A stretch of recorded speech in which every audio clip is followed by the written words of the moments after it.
Okay guys, may hapon ka naton tanan no. Especially sa atong buhay nga Dios. Karon manindot nga kapulon sa atong kinabuhi. Labi na sa akong mga subscriber, followers, padayon ra mo og pamati, padayon ra mo og kanang paminaw ani. Kay tungod nadyo tay makatunan ani. Time nga ikaw kuan ka kanang gusto ka maminaw ani. Kanang i-aplikar lang sa kasing-kasing nimo.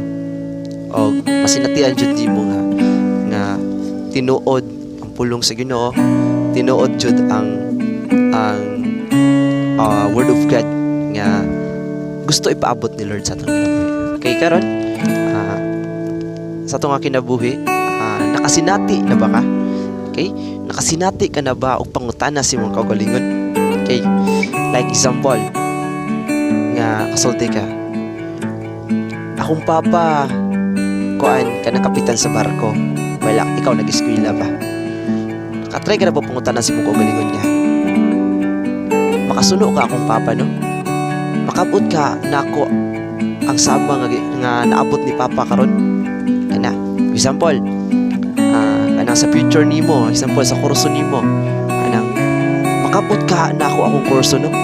Kanang makabot ka na nako sa sakto nga panahon.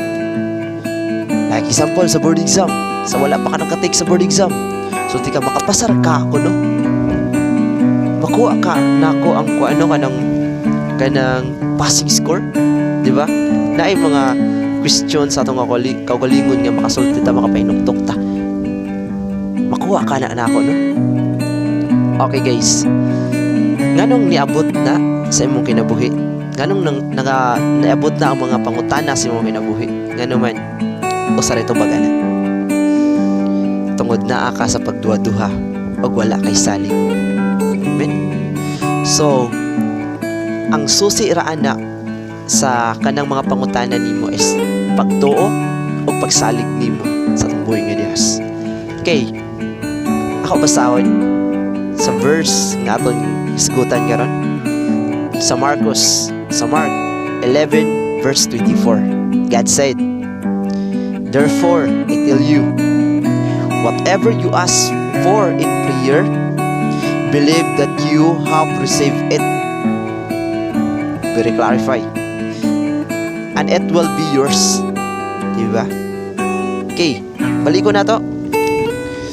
Therefore I tell you, whatever you ask in prayer, believe that you have received it, and it will be yours. Yan. So sa Bisaya, nagsulti siya, tungod ni ini ingnon ko kamo nga bisag unsa ang inyong pangayoon diya sa pag-ampo, tuohi nga madawat ninyo kini og mainyo gayud kini. So klaro kayo guys. So diha sa pag-ampo, so sa imo pagkabalaka, sa imo nga kabalaka sa imong kinabuhi, nga pagduha-duha, mas maayo pag iampo na nimo. Iampo na nimo og kupti maayo, hugti pa pag-ayo imong pagtuo, ug way pagduha-duha, makapot na nimo og ihatag na ni Lord nimo. Kay ngano man, pinaagi sa imong pag-ampo bisan unsa imong pangayoan, ihatag na ni Lord. Once mo serve lang ta kay Lord. Kay ngano man, once kung unahon nato siya, seek first the kingdom of God, di ba? Once unahon lang nato siya, ang tanan nga gitinguha nato, idugang ra na niya.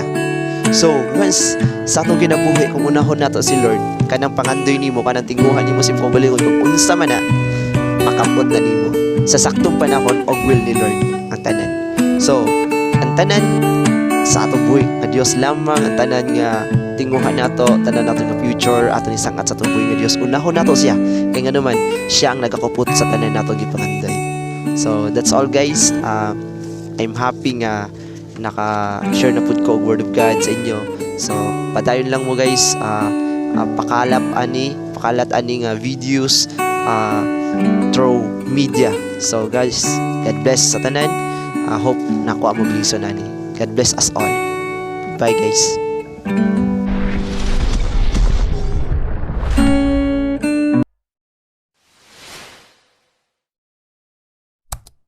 Kuya JEV channel.